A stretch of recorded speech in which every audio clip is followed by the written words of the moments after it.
Oh my goodness. I wasn't sure if I was live. Greetings, everyone. I just want to tell X that I'm live, but I guess X can figure it out by looking at X.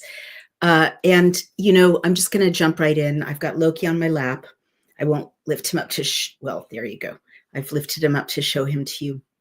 He always likes to sit on my lap, especially when I read the Geneva Bible and Chabad's Masoretic Hebrew text, from which the Geneva Bible, or the Hebrew, is from the text from which the Geneva Bible in 1560 was translated by a group of very brave reformers who wanted every plowboy, as they put it, meaning milkmaid as well, no doubt, any ordinary man or woman, to be able to read the Word of God without an intermediary. And of course, at that time, it was a great battle between the Church of Rome, the papacy, and what was going to become the Reformation, and later the establishment of the Church of England, which didn't exist yet. So these mostly British men of God, translators, dissidents, fled to Geneva to safely work and translate God's word from the Hebrew into a very accurate rendition in English. And if you follow me on this journey, that I read it because it's such an accurate translation. Then I look at the Hebrew, and often I read the Hebrew right on through. You guys have been incredibly patient. I'm really impressed that you're happy to have me do that. I think we get so much out of that. And then I look at the Revised Standard Version, which is just a typical, it happens to be a Catholic, but it could be, any denomination, translation, a modern translation. And what we've seen throughout, very shockingly, is that modern English translations of the Bible contain very serious mistranslations or additions that just don't exist in the Hebrew. And systematically, these mistranslations tend to make God less relatable, more distant, less approachable, less human, like less similar to us, rage-filled, irrational, punitive, and scary. And they also tend to elevate the role of the middleman, the priest, in a way that just doesn't exist in the original. So I find this absolutely fascinating. And, I was asking before we go into the reading, I'll just acknowledge it's almost Christmas Eve. So I have made Brian a lovely chicken dish, and I'm going to make him sugar cookies, and I'm wrapping his presents, and we are going to have a blazing fire. And, I've got all his gifts ready. He laughs because he calls me Mindy, Santa's Jewish helper. Which is kind of true, because I don't know, I'm Jewish, so I don't know what Christmas is supposed to look like and how it's supposed to unfold. And so I'm always checking to see that the Christmas-o-meter, as I called it this morning, is running at full. And Brian loves it, because he says there's nothing like having a Jewish wife make Christmas for you, because there's literally nothing I don't think could be part of Christmas. So I throw it all in, how about this? How about that? And he said that mostly what men want for Christmas is a lazy day. So he's been watching movies from the 80s, Christmas movies that mean a lot to him, mean nothing to me, but that's the fun of Christmas. And it's also, they don't mean much to me because we're different generations. I'm actually 12 years older than Brian. So I was in college when he was, what's a little creepy to think about, but he was watching, National Lampoon's Christmas movie when I was probably in graduate school or something. It doesn't bear thinking about, but point is, he loves to do whatever he wants to do. I got a thumbs up on that. Is that another older wife thumbs up? And then I'm going to make sugar cookies, and he played with Loki in the snow. Anyway, it's a wonderful Christmas. They're all wonderful Christmases. And I'm not sure where I'm going with this, except to say that I'm Jewish and he's Christian, and it doesn't matter. He gave me a wonderful, wonderful Hanukkah. My stepson, who gave me this wonderful best mom, there's my lipstick on it, best stepmom in the world mug. They both gave me a wonderful Hanukkah, and I'm trying to give him and them both and Loki a wonderful, wonderful Christmas. Why am I sharing this preamble? We're in a horrible time, you guys, and it's only gotten worse since the last time I addressed it directly. It's almost Christmas Eve. Jesus should belong to everyone. The, Old Testament, the Torah belongs to everyone. All the great insights of all the great religions should enrich all of humanity. We should all be living together in peace, respecting each other's freedom of conscience, and recognizing, that no one has a monopoly on God. God isn't Christian, God isn't Jewish, God isn't Muslim. I thoroughly believe that. I think God created many ways for many different peoples to climb that mountain, which is him. I think there are truths in all of the major religions. I think there are perversions in all of the major religions, perversions of the truth that human beings introduced. That's why it's so important to me to read you this text from 3,400 years ago, many parts of it, the parts we're reading now, apparently, right? In the closest version to the original that exists today, without the filters of the institutions and the agendas that came later. So you can hear it for yourself. But we're in a horrible time, and I just want to say that before I jump in. I was almost ready to give up on these readings, and I posted that yesterday, because at least if you look online or in the battle of influencers over at MAGA and TPUSA, not all of you follow this, it's kind of insider baseball, but just FYI, in America, the Make America Great movement influencers are at each other's throats, with some of them, I don't need to name names, I've named names in the past, really singling out the Jews as, the source of humanity's ills. In reviving very ancient myths and lies and tropes about Jews and who Jews are. All right, I'll just say it. Candace Owens, Nick Fuentes, Tucker Carlson, and posting horrible things like Hitler is cool, says Nick Fuentes. And just evil. And not even, as Matt Taibbi and Walter Kern over on Racket News pointed out, they don't even have the fig leaf of criticism of Israel. It's just straight up, anti-Jewish libel and in old tropes of Jews running the world, Jews controlling the money supply, and attributing, and I spent a whole essay refuting this, the entire responsibility for the crucifixion of Jesus Christ to Jews, hummus eaters in Jerusalem. That's Tucker Carlson's very well-informed dog whistle. I've talked about this before, and I wrote a whole Substack essay and did a whole verbal reading of it here for you to show you what was going on in Judea and Galilee in the first century when Jesus walked the earth. The Romans were in charge, and when Jews did not comply with Roman rule, and that is exactly what Yeshua's beautiful message represented, among many other things, a lack of compliance, right? A statement that our obligations are to, to God rather than to any earthly authority. When Jews rose up in 70 AD, in Judea, the same place that Jesus had been crucified, about 30 years before, the whole country was leveled, and the people were killed or enslaved or sent into exile. And that's how the journey of modern Judaism began, in exile, because when the Jews resisted,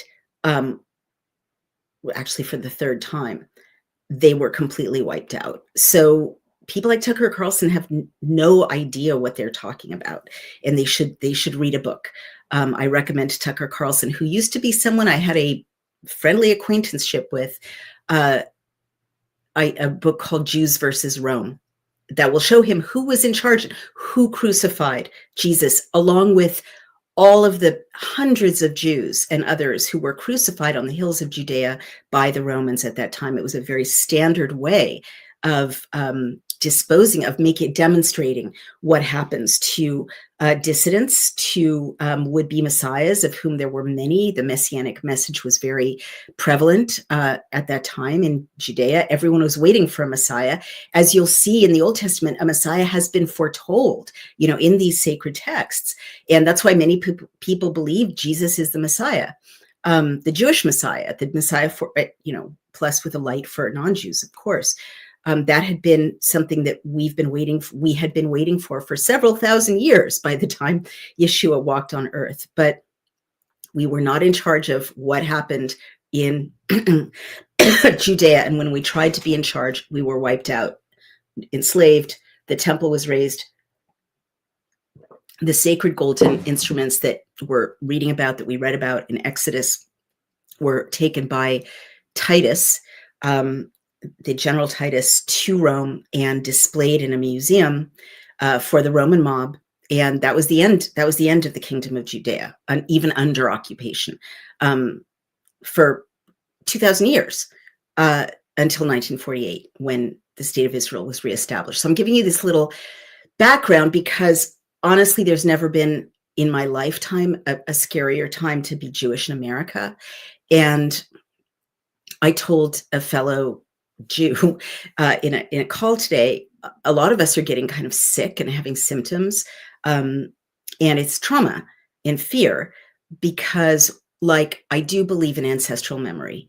I do believe that your ancestors' traumas live in your body, consciously or not. And as a Jew, I see with the rise of radical Islam, with the $1 billion+ funded, by Qatar funding influencers in America, clearly to divide Judaism and Christianity, which is clearly the goal, the messaging, the talking points.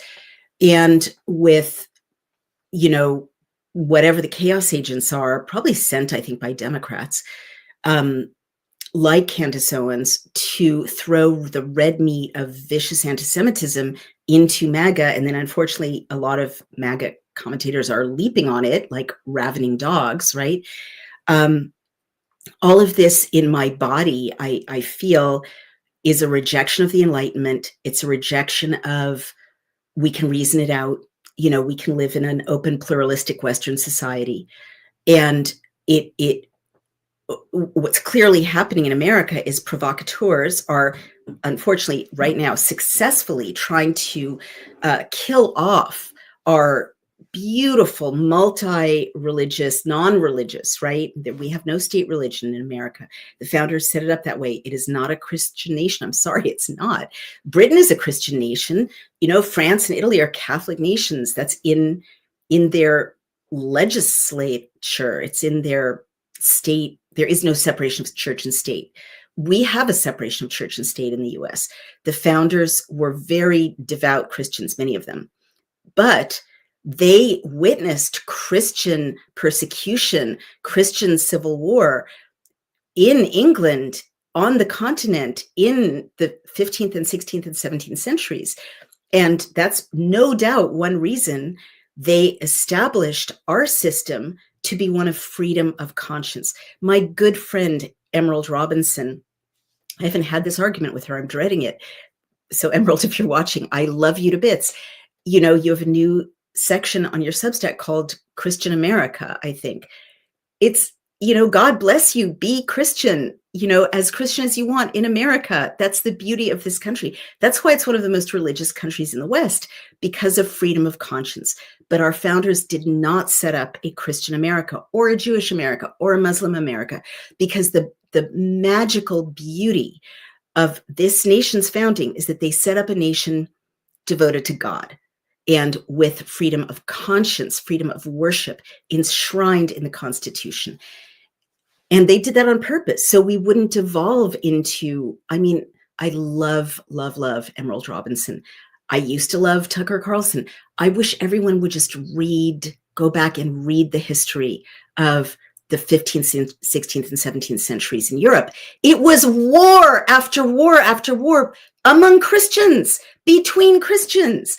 It was the Huguenots were persecuted, and they're a Christian denomination, and they had to flee to French Canada. And the Quakers were persecuted. They're a Christian denomination. They had to establish Philadelphia, in Pennsylvania. William Penn, remember your, middle school history. The Reformation itself, which I mentioned, a vicious war with decapitations and murders and overthrowings of lineages between sisters, right? Elizabeth and Mary, Queen of Scots, and the William of Orange, the Protestants versus Catholics, Protestants, Catholics. It was a nightmare. All of them Christian. We weren't even, part in the discussion. And it was partly because it was such a nightmare, with everyone being sure that, God established the Church of Rome. No, God established, King Henry VIII to start a new church called the Church of England. No, the Quakers are the true understanders of what God wants. Like, that was the discourse. All of it was Christians. Okay. So our founders, in their great wisdom, didn't want that to be our reality. And they didn't want the state to be corrupted by the church, or the church to be corrupted by the state. So they brilliantly separated them so that people could freely, purely, with no state coercion, no contracts from the state involved, no, obligation to enlist based on your religion, no tithing based on your religion to the state, right? No establishment of a church based on taxes from people who didn't believe in it. All of that corruption that they had seen on the continent for 2,000 years, they wanted to avoid it. They wanted a pure country where people could freely worship, purely worship, without any intermingling of state politics and war and, material advantage. And the worship of God. They wanted the worship of God to be paramount. That's why it's not a Christian country. Okay, it's not. And, Nick Fuentes, Candace Owens, Tucker Carlson, my dear friend Emerald Robinson, whom I adore, and I'll have this debate with. Debate me. Let's talk about the history of the founding of this country. Let's talk about what our founders wanted. Okay? It's not this. Our founders did not want people baying for the rhetorical blood of Jews or Muslims, for that matter, or Christians, or the wrong kind of Christians, right? In the United States of America. They wanted freedom of conscience, freedom of worship. That's what they wanted. And that's why it was a blessed country for, almost 250 years. Blessed. People persecuted from all over the world came to this country to worship God freely. And we all pretty much got along, partly as a result of that beautiful separation of church and state. And now we're seeing really a regression in America. Again, I think it's very fomented, but smart people are fomenting it. They know what kind of red meat to throw at whom. An encouragement for us to divide along tribal lines, religious lines, and to go back to the Middle Ages, to skip the Enlightenment, forget the Enlightenment, forget the idea that you can sit and reason with a Muslim or a Jew or a, Buddhist or a Catholic talking to a Protestant. Forget it. Let's go to our banners. Christ is King. My Christ is King. Off with her head if she's not on board with that. It's ridiculous. It's not what we wanted in America. We wanted everyone to be able to share their beautiful faith and reason out the differences and to be citizens together, not saying, well, this is a Christian country, so I'm going to make sure my whole administration is Christian or Buddhist or Muslim or whatever it is. That's a bad way to go. You guys, if you look at history, it is a bad way to go. It's back to the Middle Ages, back to the Inquisition, and back to the Crusades, right? And it's really dangerous because there's this splitting apart of Christianity and Judaism in America, right when radical Islam is clearly, and I've talked about this, being deployed across the West and in America to take over everything. In an unholy marriage with Marxists. So great. If you love America, play into that division. You will literally be selling out your country and handing it over to, Christians and Jews both will be nothing but, blaspheming heathens under the foot of radical Islam. We all lose if that's who establishes their stronghold in America, as they're trying to do in Texas, in Minneapolis, Minnesota, in Maine. So it's a really bad situation. And it's Christmas Eve. And I want to just talk about beautiful things, but I did have to clear that out when I said to my friend, who's also Jewish, I feel in my body what time it is. What I meant is, I feel in my body that the time of arguing this out in newspaper op-eds is over, just like it was over in Germany in about 1930, right? It used to be a fragile, but, multi-religious, secular society, fragile democracy until about 1931, gone forever by 1933. But people used to have debates about, the role of the Jews, about the church, about, what does it mean to be a citizen in Germany? And then that was over by about 1931, when people began to be beaten up and their stores shattered and their possessions confiscated, their books burned.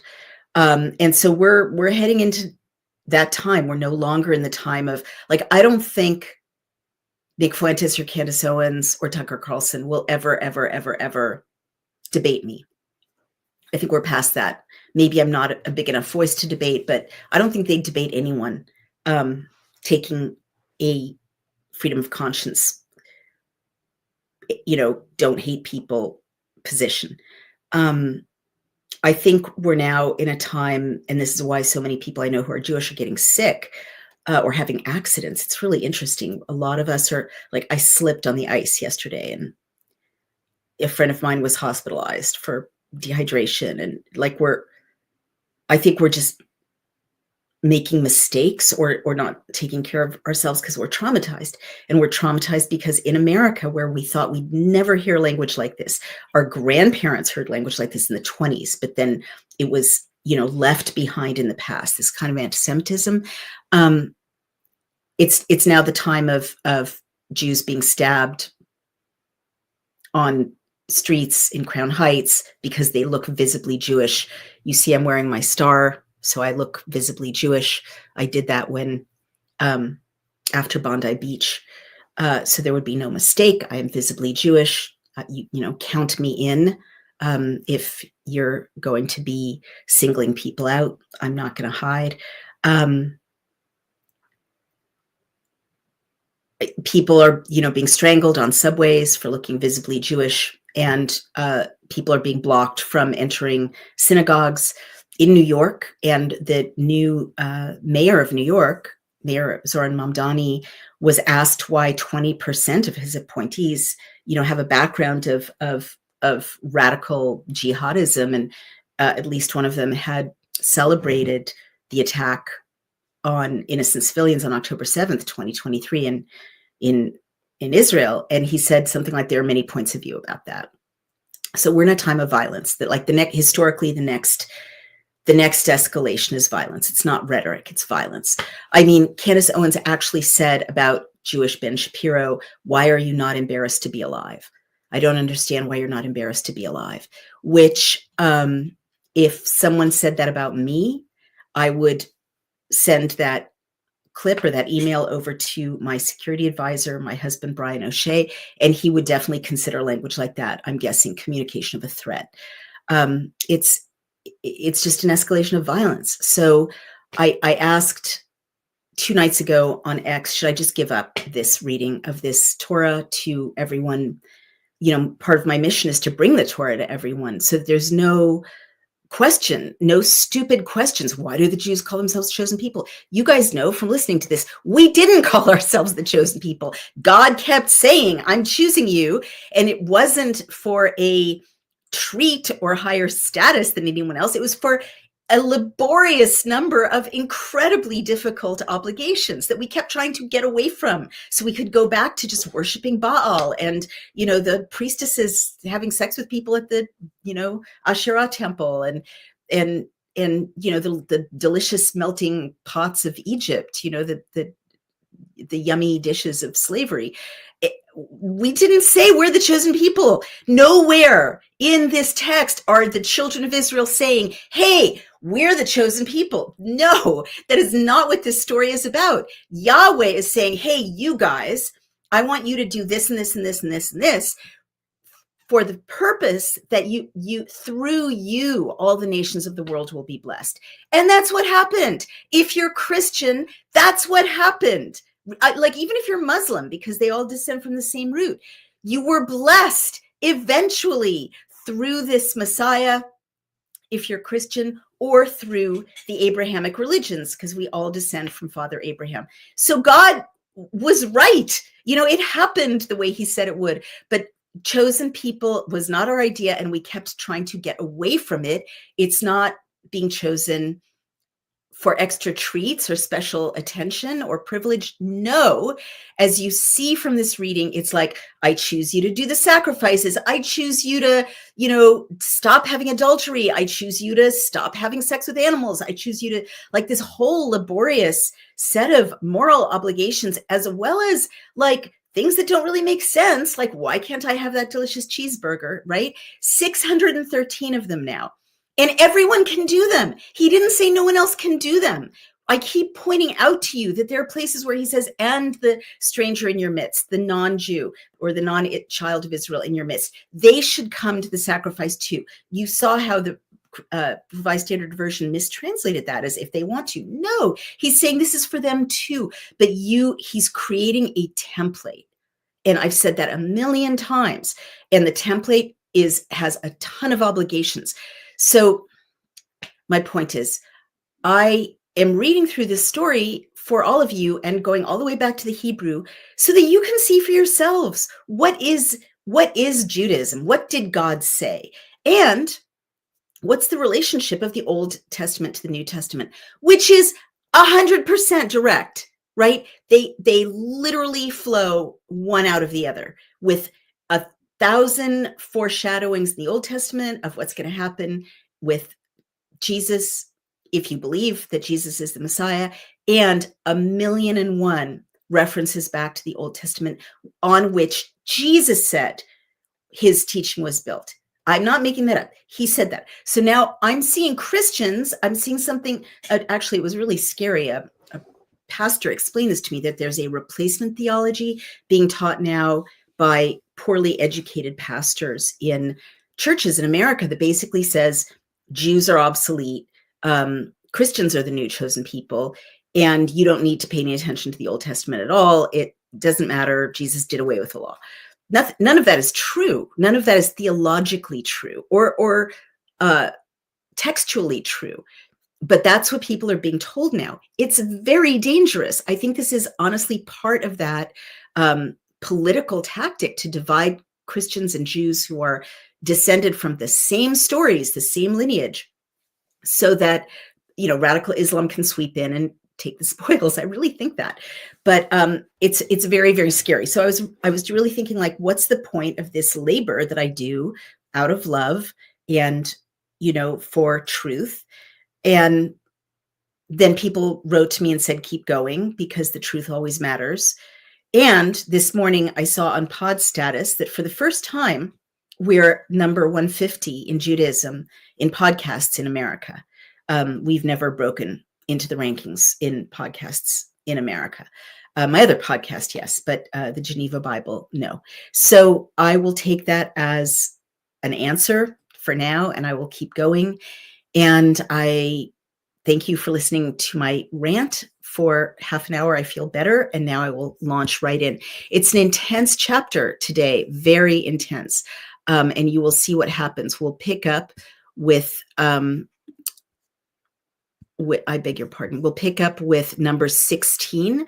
And I saw that some people are not knowing where to find the Geneva Bible, this version, the original version. And it's very, very easy. You can go to the Internet Archive. And it's very funny because, as I've told you before, the person who uploaded it said the author is God. And right there on the Internet Archive, you can follow along. Or you can order a physical text of the Geneva Bible from Amazon.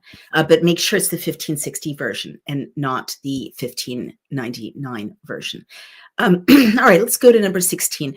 As you recall, in Numbers 15, there was a lot of grumbling. They've been grumbling for a few chapters.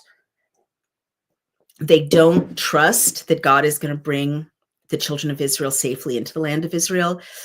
They don't trust that it's a good land. They think they'll be wiped out by the people who live there, who are giants and who will see them as being like grasshoppers. You remember all of that.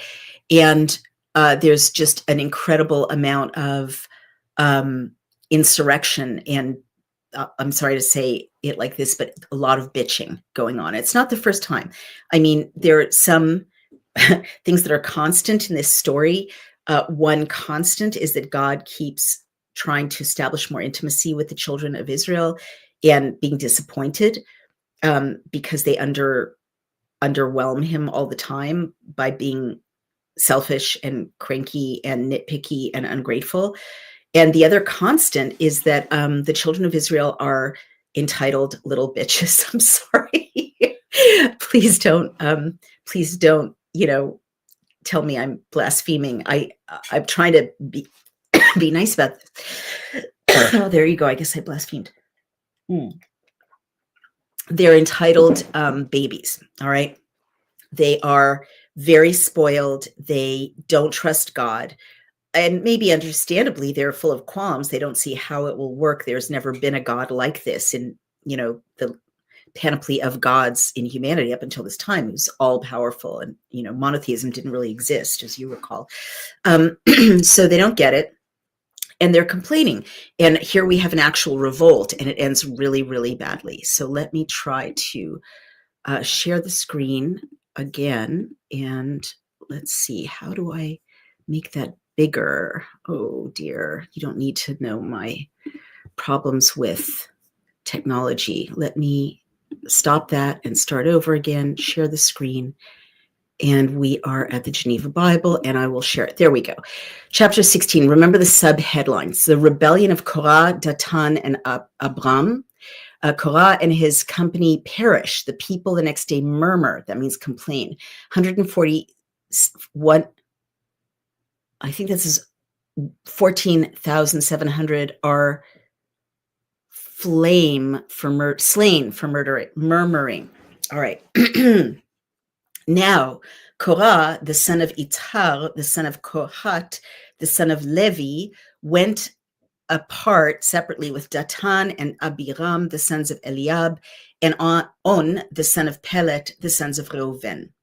And they rose up against Moshe with certain of the children of Israel, 250 captains of the assembly, famous in the congregation and men of renown, who gathered themselves together against Moshe and against Aaron and said unto them, you take too much upon you, seeing all the congregation is holy, every one of them, and the Lord is among them. Wherefore, as a result, then lift you yourselves above the congregation of the Lord. And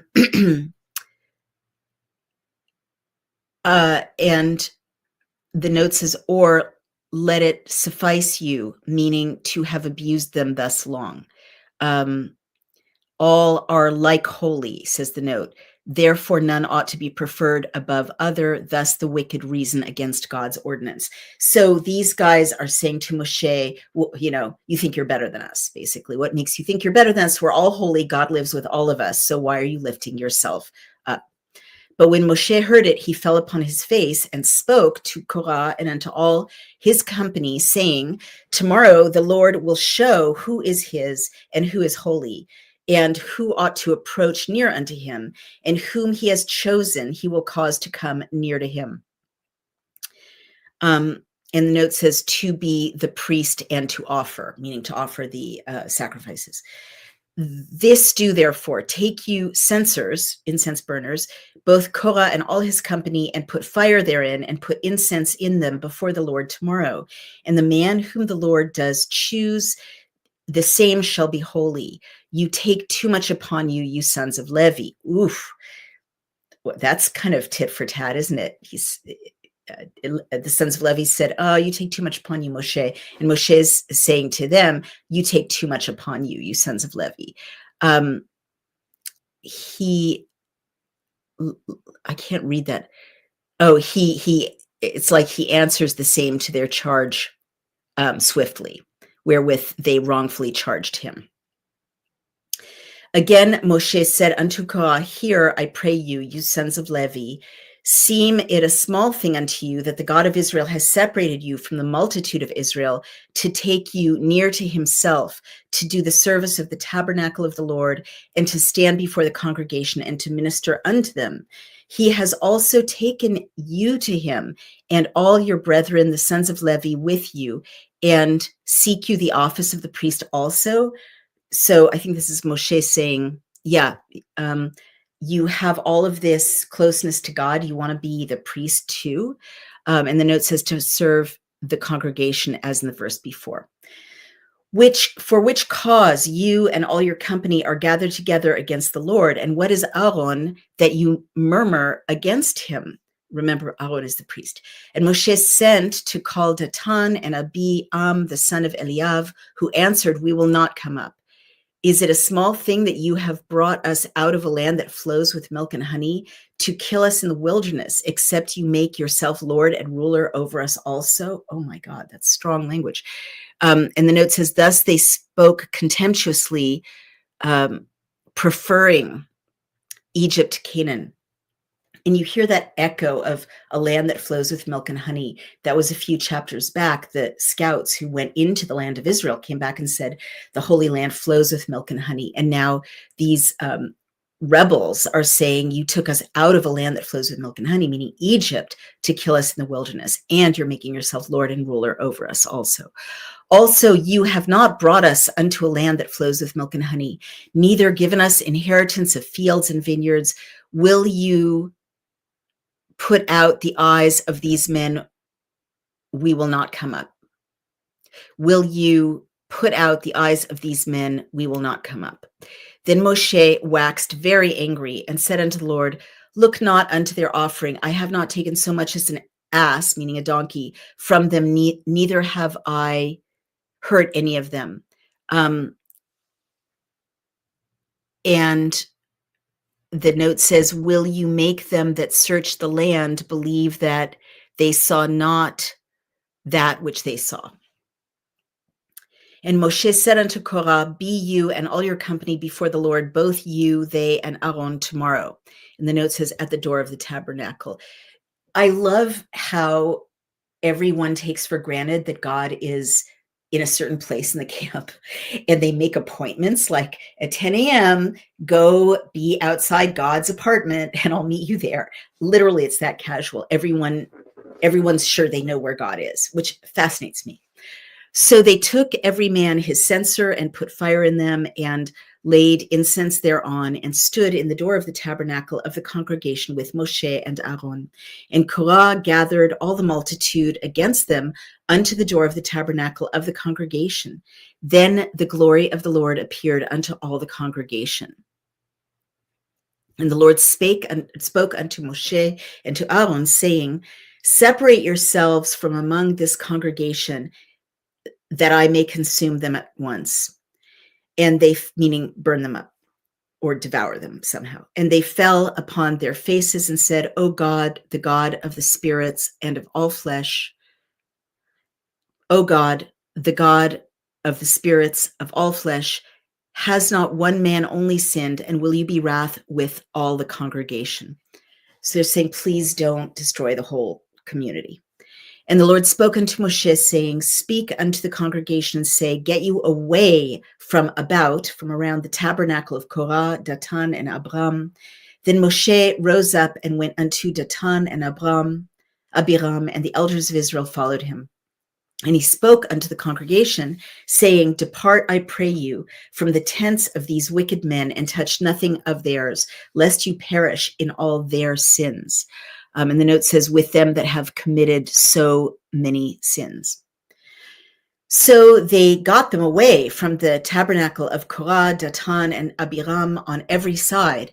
And Datan and Abiram came out and stood in the door of their tents with their wives and their sons and their little children.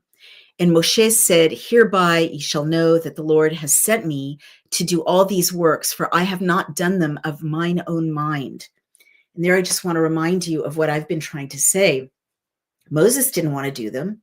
Moses didn't want to set himself up in this agonizing role of, trying to herd these cats toward the land of Israel and toward this God who's trying to be their God. It's a thankless task. And that exactly parallels what I was trying to say about the chosenness of the chosen people in this text. They didn't choose, it wasn't their choice. They keep trying to evade, escape, get away from what God is trying to lay on them, which is a burden of responsibility in both cases. I have not forged them of mine own brain, says the note. If these men die the common death of all men, or if they be visited after the visitation of all men, the Lord has not sent me. But if the Lord make a new thing and the earth open her mouth and swallow them up with all that they have, and they go down quick into the pit, then you shall understand that these men have provoked the Lord. And as soon as he had made an end of speaking all these words, even the ground clave asunder, it opened up, that was under them. And the earth opened her mouth and swallowed them up with their families and all the men that were with Korah and all their goods. So they and all that they had went down alive into the pit, and the earth covered them. So they perished from among the congregation. And all Israel that were about them fled at the cry of them, for they said, let us flee, lest the earth swallow us up. But there came out a fire from the Lord and burned the 250 men that offered the incense. And the Lord spoke unto Moshe, saying, speak unto Eleazar, the son of Aaron the priest, that he take up the censers out of the burning and scatter the fire beyond the altar, for they are hallowed, meaning holy. The censers, I say, of these sinners that destroy, so them themselves. Do them themselves. I can't quite read that. And let them make of them broad plates for a covering of the altar, for they offered them before the Lord. Therefore they shall be holy, and they shall be a sign unto the children of Israel. So they're saying, take the incense burners and turn them, melt them and refashion them into broad plates for a covering of the altar. And the note says, which were the occasion of their own death. They shall be a sign unto the children of Israel, so no one will forget what happened to these people, of God's judgment against rebels. Then Eleazar the priest took the brazen brass censers, which they that were burnt had offered, and made broad plates of them for a covering of the altar. It is a remembrance unto the children of Israel that no stranger which is not of the seed of Aaron come near to offer incense before the Lord, that he be not like Korah and his company, as the Lord said to him by the hand of Moshe, who presumed about his vocation, who made assumptions about his role. But on the morrow, all the multitude of the children of Israel murmured against Moshe and against Aaron, saying, you have killed the people of the Lord. And when the congregation was gathered against Moshe and against Aaron, then they turned their faces toward the tabernacle of the congregation, and behold, the cloud covered it, and the glory of the Lord appeared.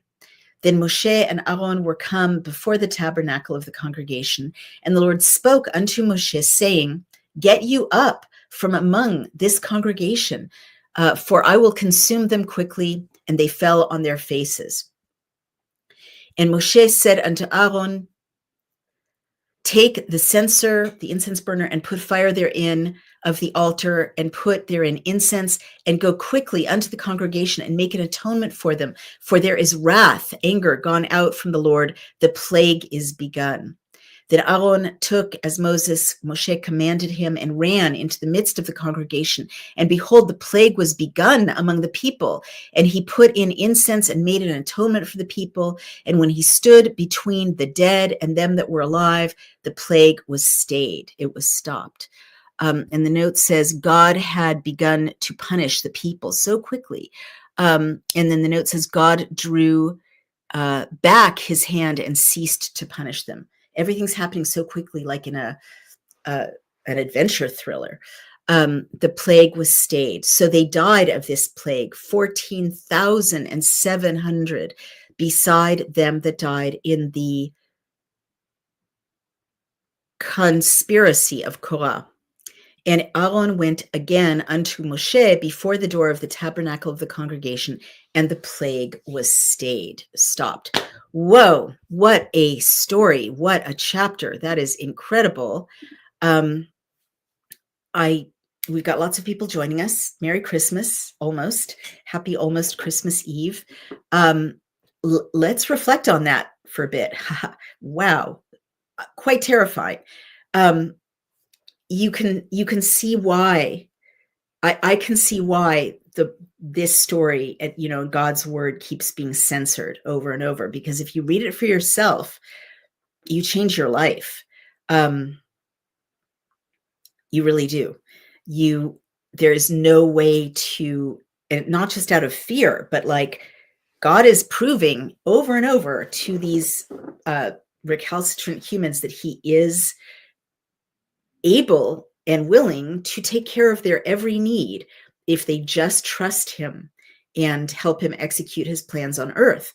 But when he faces a rebellion of people saying, I don't want to go along with God's plan, and not helping him, he's done with him.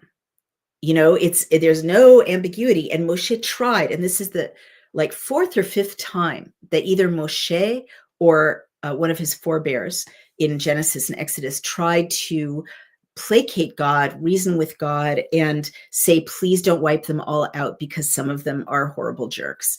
And God can be reasoned with, right? But in this case, very bad things happened, and they happened very dramatically, very visibly, and very immediately. And so what I want to call your attention to is a couple of things. One is that, God, I keep stressing in these chapters that God is visible to these people. They're not hallucinating. They're not on crack. They're not on a, magic mushrooms trip in the jungle in Central America. They literally, thousands and thousands and thousands of people see God all at once. And you don't get that in later stories of God's interaction with humans. You get it in the Bhagavad Gita. God's always manifesting as, shepherds or elephants or monkeys.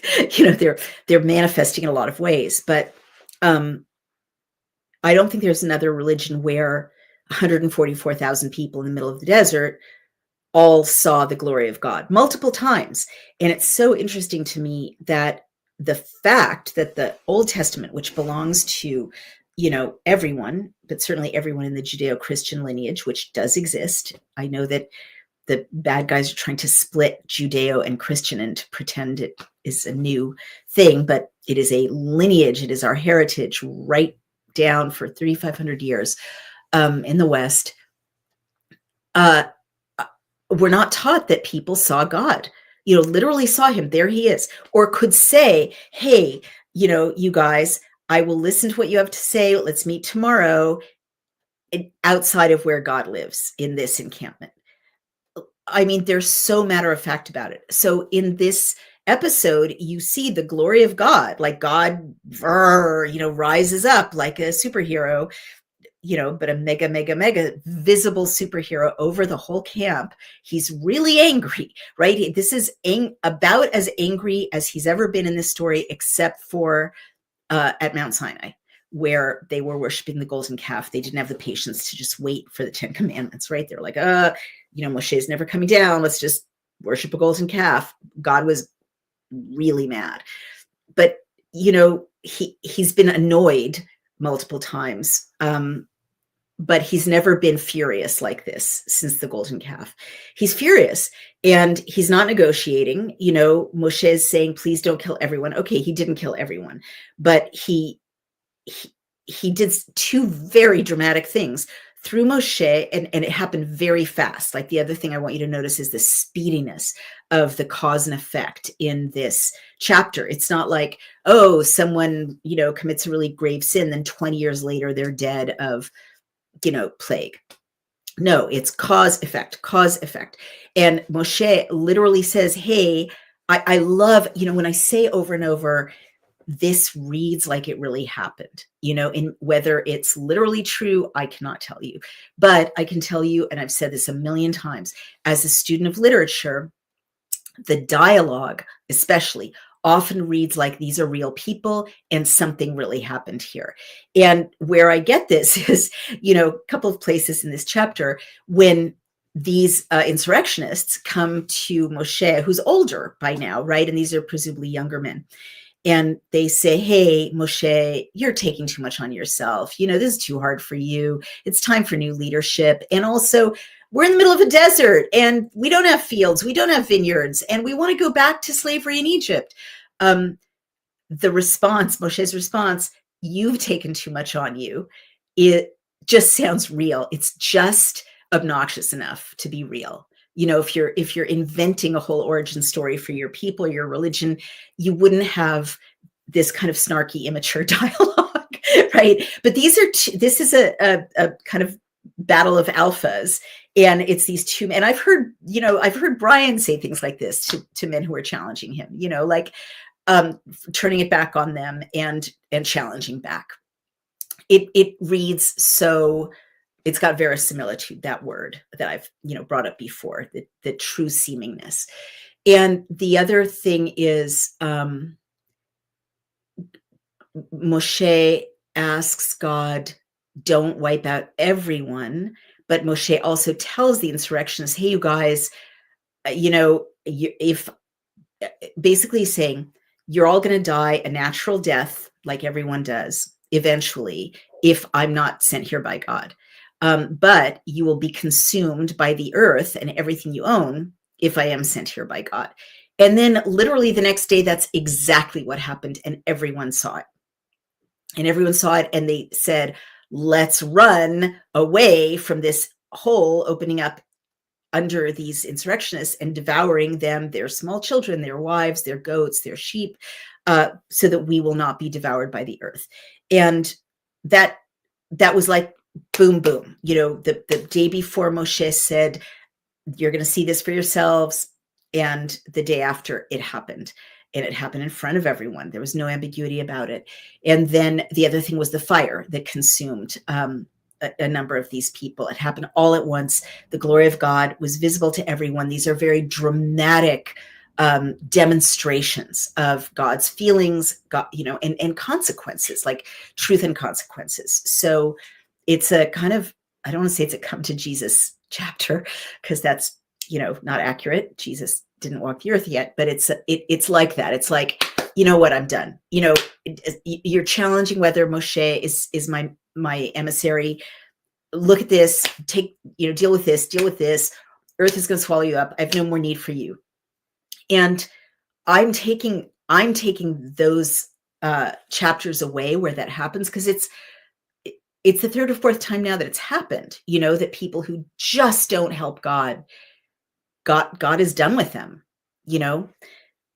Christianity may have a different idea of where they go or what happens to them, but I have become not convinced that God absolutely has an afterlife plan for everyone. I think God created us, and there are some people that he just gives up on, and he uncreates us, in that case. which is scary. It kind of redoubles your interest in not being one of those people.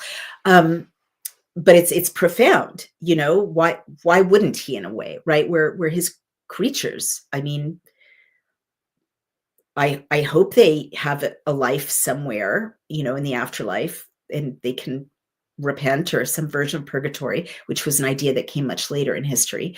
But at this point in human history, there's no narrative about what happens to these people who just get, wiped out of history in this moment.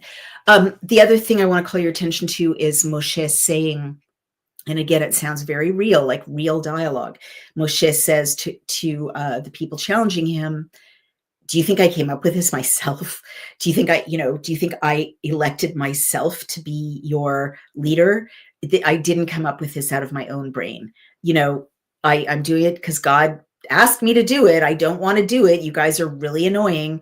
I would never have chosen this if I had a choice. He said that, and he said very clearly. They're ascribing to him a lot of kind of earthly motivations for being the leader.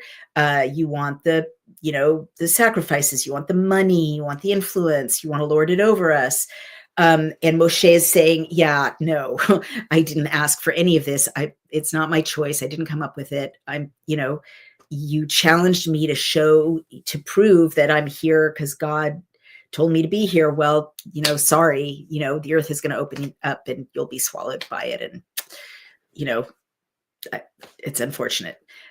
So very dramatic. So now let's see if we have comments, and let us do that and see where the comments are. I cannot see them. Maybe we don't have comments. But let's now go to the Hebrew. I've been talking a lot, so I've kind of run out of time, but we should look at the Hebrew. I'm not going to read it all, but I'm going to call attention. You know what? It's Christmas Eve. I'm going to go a little over because it is important to look at what is different in the Hebrew and in the Revised Standard Version. So here's line 5, and it's a little different. And he said, he spoke to Korah and to all his company, saying, in the morning, the Lord will make known who is his and who is holy, and he will draw them near to him. And the one he chooses, he will draw near to him. So that translation is a little different. Let's see what it is in the Revised Standard Version. I'm not going to show you so I don't lose my place, but in the Revised Standard Version, it's, and he said to Korah and all his company, in the morning the Lord will show who is his and who is holy, and will cause him to come near to him. Him whom he will choose, he will cause to come near to him. All right. So that's... what was it in the Geneva Bible? Let's see what they said for line 5. Line 5. He spoke to Korah and told his company, saying, tomorrow the Lord will show who is his and who is holy, and who ought to approach near to him, and whom he has chosen, he will cause to come near to him. Okay, so they are pretty similar. What I want you to notice is that theme of, I bet it's karov. Let's see, V'daber el Korach, and he spoke toward Korach, Ve'el kol adato, and to all his community, lomar, to say, Boker yoda Adonai, in the morning the Lord will notify, basically will make known, et asher lo, the one that is to him, ve'et hakadosh, and the holy person, vehikriv elav, and I knew that word would be there, that word you must know so well by now, lehakriv, to nearen, to draw near to him, ve'et asher ivchar bo, and the one which he will choose in him, yakriv elav, he will draw near to him, he will draw him near. So I'm just stressing that in the Hebrew text and in accurate texts, this theme is God is always trying to draw you near, right? And you can draw yourself near. And that's why I love mentioning that in the Hebrew Matthew, the Hebrew version of the Gospel of Matthew, Yeshua says the kingdom of heaven, or Malkat Shamayim, the kingdom of the sky, it draws near, but also is near, right? It's the same word. It's near. It's like with us all the time. So I just really want to stress that, like, God is always trying to near to you as a verb, and to near you to him as a verb. And we don't have an exact corollary, lehakriv, to nearin as a verb. Near is kind of an adverb or adjective in English, but if you imagine it as a verb, to closen, to draw you close, that's what he's trying to do throughout. And everything else is pretty similar. And then they fell on their faces. I love this, line 22. Vayiplu al pnehem, and they fell on their faces.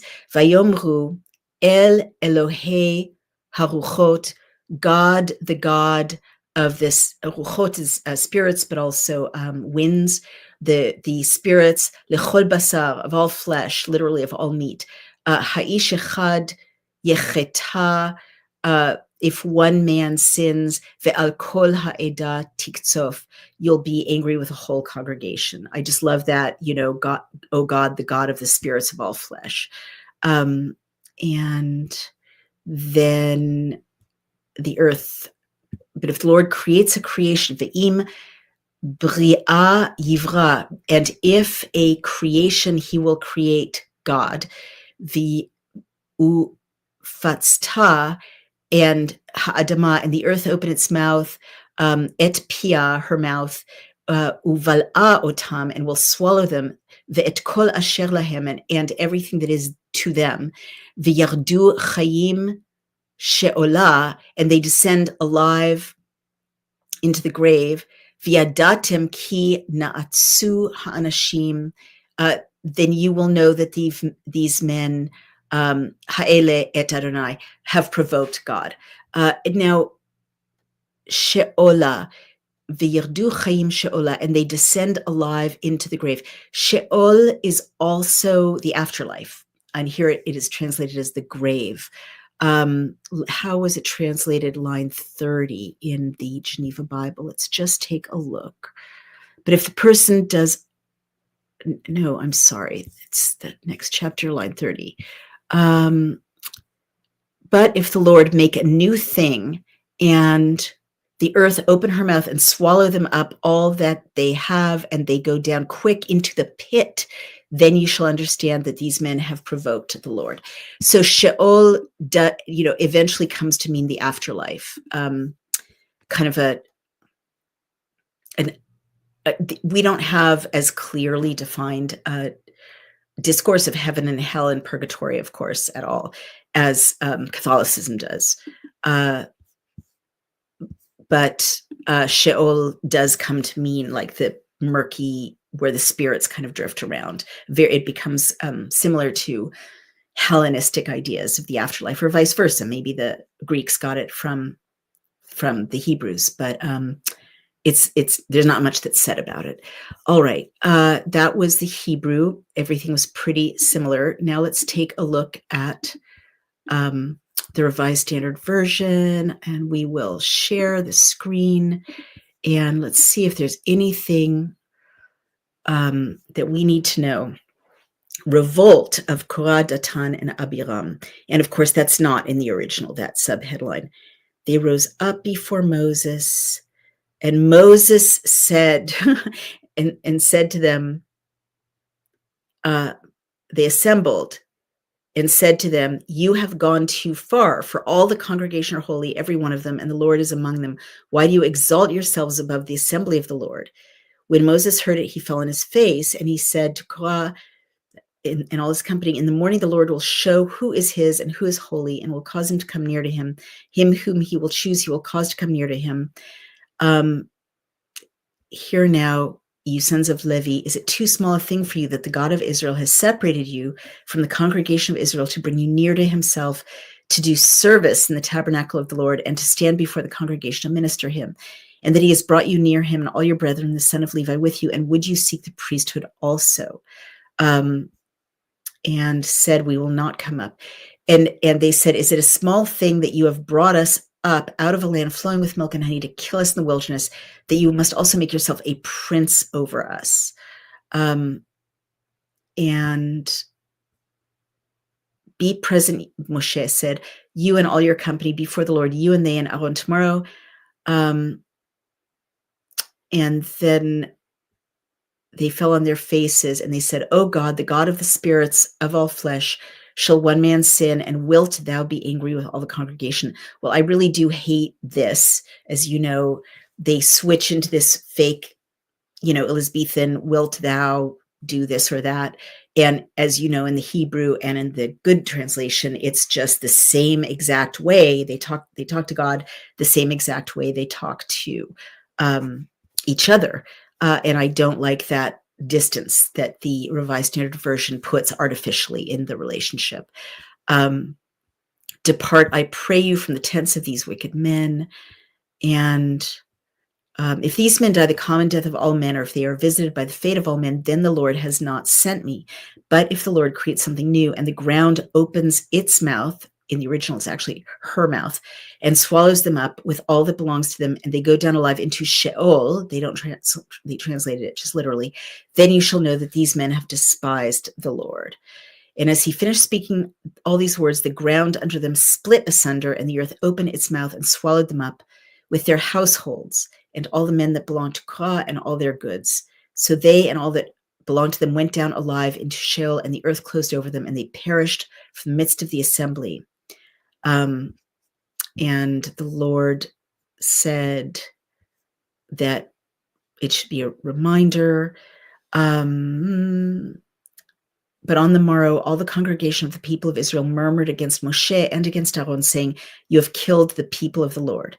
And when the congregation had assembled against Moses and against Aaron, they turned toward the tent of meeting, and behold, the cloud covered it, and the glory of the Lord appeared. And they fell on their faces. And then the plague began. We haven't even talked about the plague. And then the plague stopped as quickly as it had come, because Aaron was on the job and stopping everything from getting worse, and by kind of invoking God's protection again, getting the children of Israel to be in alignment with God again. So I'm just going to see how line 3 is in the original. You have gone too far. Let's see. It is Chabad Numbers 13, because that's a weird phrasing. I'm sorry, Numbers 16. Here we are. It is, you take too much upon yourselves. That is a big difference, isn't it? That is a big difference in the translation. Whoa. Okay, you guys, seriously, that is a big difference in the translation. Let me show you what I mean. Wow. Honestly, it makes me so mad. So in the Hebrew, it's these guys, Korah, and these people revolting, confront Moshe, v'yakumu lifnei Moshe, and they rose up in front of the face of Moshe, ve'anashim mipnei Yisrael, and men or people from the children of Israel, chamishim u me'atim nasi'ei eda, 250 men, Nasi, princes of the community, Kar'ei Moed Anshe Shem, representatives of the assembly, literally people with a name, people of reputation, men of repute or renown. Let's see how the original reads. Ve kahalu al Moshe, and they assembled literally on Moses, ve al Haron, and on Aaron, vayomru alehem rav lachem, and they said to them, Rav lachem, ki chol ha'eda kulam kadoshim. Okay, Rav lachem. The English Revised Standard Version is literally taking liberties. Rav means many or much, lachem, to you. So it is much more accurate to say you're taking too much on yourselves than to say you've gone too far. Ki Kol ha'eda, because the whole community, kulam kadoshim, are all holy. Uvetocham Adonai, and God is among them. Umadua tit nasu al kehal Adonai. So why do you tit nasu, carry yourselves up above the whole community of God? And so that is very different from Numbers, and I will now share Numbers. Oh my God, the shocking mistranslations, honestly. Numbers in the Revised Standard Version. You have gone too far, exclamation point. For all the congregation are holy, every one of them, and the Lord is among them. Why then do you exalt yourself above the assembly of the Lord? Okay, so I hate that translation, and you can tell why I hate it. It's not accurate. Nothing in the Hebrew says you have gone too far. It literally says it is much on you. There's a lot on you, which is a very compassionate thing to say. There's rachok is far. There's no rachok in the Hebrew. And the other thing is, in the original, it says, why do you carry yourselves above the assembly? And here they translated it, why do you exalt yourselves above the assembly? And carry yourselves is much humbler. Exalt is to kind of put yourself in the position of a someone in a hierarchy. So I don't like it, A, because it's not accurate, but B, because you've gone too far. Why do you exalt yourselves? It's like saying if anyone sets themselves up as able to interpret the word of God or try to bring God's will to the community, they are going too far. They are exalting themselves. So again, this aligns with what I've shown you throughout with the bad modern English translations. They falsely diminish the ability of anyone to, be chosen by God for an important role, which is literally the story of the Old Testament. The most improbable people are chosen by God. Moshe says to God, don't choose me. I can't speak well. And God's like, I made you. Remember that? That's the story of God's relationship to his servants, people he chooses, even in leadership roles, to do big things in the world. And this translation has Moshe being told, you've gone too far. You're exalting yourself. And that, I don't like it, because it's not there, but it's also like Moshe is exactly the same as any other person. And he says that. He said, I didn't choose this, right? And he's also not exalting himself. He's just carrying himself in a role that is saying, I'm delivering messages from God. So I don't like it, because it reinforces this discourse. Even though these people got wiped out, it still reinforces this discourse that this is a fight. Religion is a fight about who actually is privileged to be the intermediary between humans and God. And that's where you get organized religion and the battles of organized religion. That's not what God is establishing here. And I would say that's not even what he's establishing in the gospel. He's not starting a new religion. He's not here and not later. He's definitely trying to get people into a relationship with him in which they can walk closely with him. And he's trying to get helpers to enact his will on earth. Earth is very important to God. It is clear from the Old Testament and the New Testament. And humans are very important to God. They're his medium of doing his will on earth, but they have to want to, right? And that's what Moshe is saying. He's saying, I didn't want this. I didn't, but I want to serve God. I believe in him. I want to help him. So yeah, I'm doing what he asked me to do. Don't blame me, like take it up with him. But I don't like the Revised Standard Version saying, oh, you've exalted yourself. That's the true pope, or that's the true priest. Or I'm the true priest. How dare you exalt yourself? No, that's not God's relationship with us. He can set any of us in a role of having a special responsibility toward our community. Probably all of us, probably everyone has a special responsibility that God has set up, for that person. And this is a nonsensical kind of theological / institutional backward imposition of modern theologians onto the text, and the text does not support it. So that is my reading. We've gone 15 minutes over. Really interesting. I don't know if that's too heavy for the night before Christmas, but how can the Old Testament be too heavy? It led up to the night before Christmas. So we do have lots of comments, and let's see. Well, this is nice. You'll see what I'm facing online when I try to share the Bible, which was sacred to Jesus, with everybody if they want to follow it. Sorry. And so, yes, watch the Satanist Jews go insane, lovely on Christmas Eve. Well, maybe someone is interested in where Christmas Eve originally derived from, because many, many, many theologians believe that the Old Testament is full of prophecies that a Messiah will come out of the seed of David, which is this group of people. And I'm sorry that you don't care. I think it's really appropriate on Christmas Eve because it leads right to the baby in a manger. I don't really understand what these are. Let's see.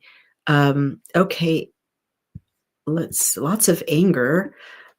Read Isaiah. Jesus is all over that book. Very true, according to many Christians and theologians. But also, you guys, something really bad has happened in the American church, or maybe the Western church, because Christians used to know that the Old Testament was their book. Like the Puritans read the Old Testament as well as the Gospels. Jefferson read the Old Testament. I mean, that's what was preached in churches. So I'm not sure what's going on with Western churches. It seems like the Hebrew Bible is no longer being preached, which is sad because this is the Christian Bible as well. Let's see. Michelle Frankie says, Christ consciousness is the heart of everyone. And Jesus was about telling people how to find it in you. He never started Christianity. He was here to show their one true nature. Well, I do believe that Christ consciousness is in the heart of everyone. And I do believe that Jesus was about telling people how to find it within you. I think that's what he meant by the kingdom of heaven is near. Like that's what his dad keeps saying in these books. I'm near you, just draw near to me. So that would be a very beautiful thing if we all believed and understood that Christ consciousness is in everyone, whatever that means to you. And this is nice.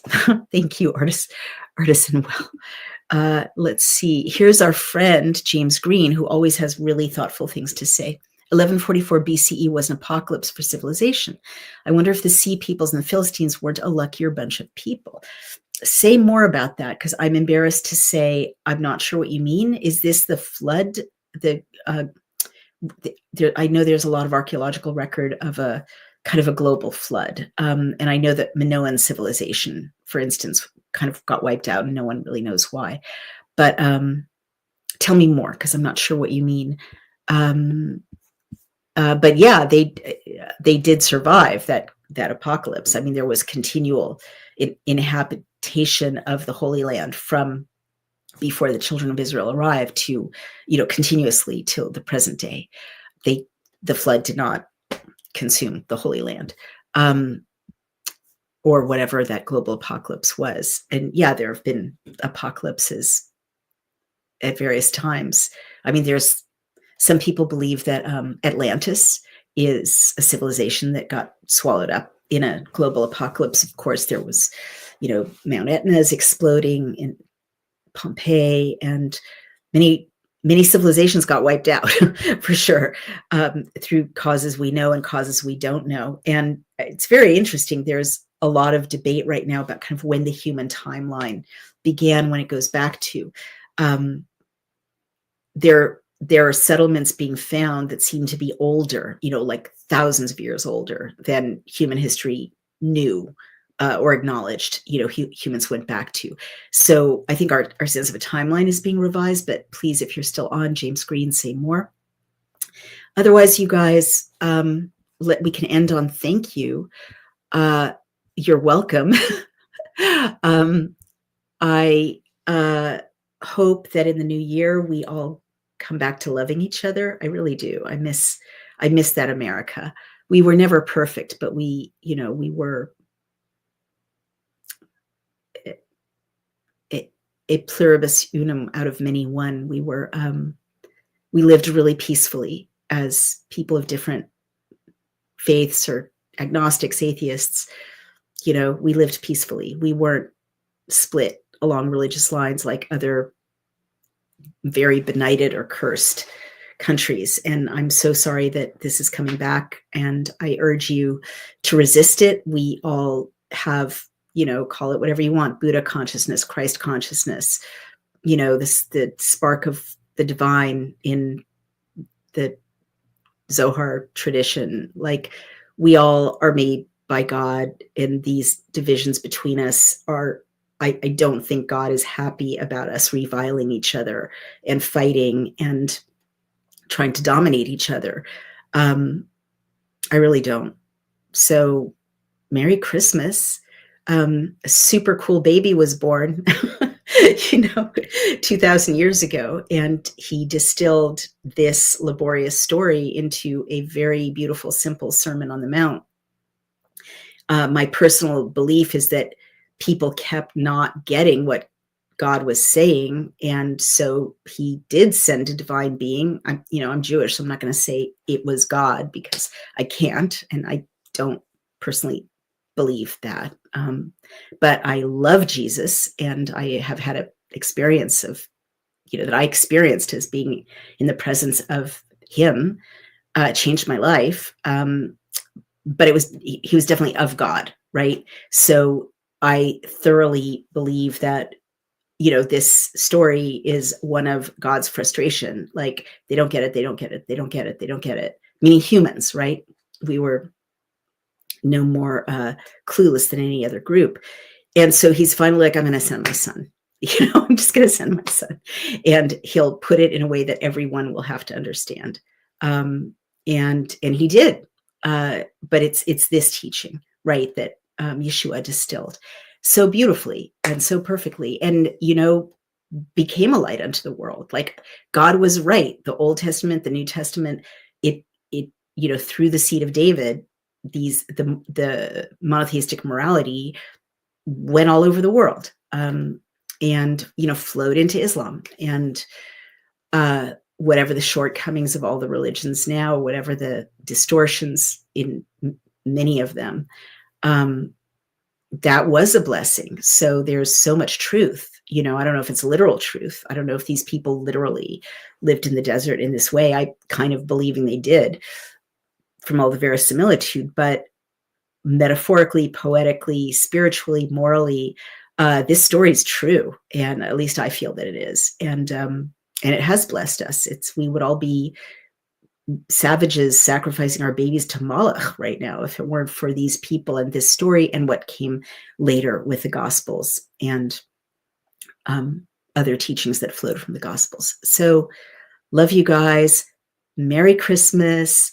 Remember, it's about the birth of Yeshua, Prince of Peace. I hope we get back to that in 2026, to his message, and to, which is the same as Yahweh's message in this, which is to be good to each other, to love each other, and to take care of each other. Merry Christmas, everyone. Thank you for listening. And remember, it's very exciting that we're at number 150 in America for Judaism podcasts. I don't know why it's just Jewish. I think it's a Christian podcast too, but please share it. If it's meaningful to you, share it. The more engagement we have, the better it is for us. And please go over to Outspoken on Substack. And if you can become a pink subscriber, please do. It really helps me keep these videos flowing. It takes a team to do it. And over on Daily Clout, you can also subscribe or donate. And that would be a wonderful Christmas help for the whole team. And if not, just keep sharing and joining us. And I will see you I hope tomorrow. Things are getting really intense. Merry Christmas. Bye-bye.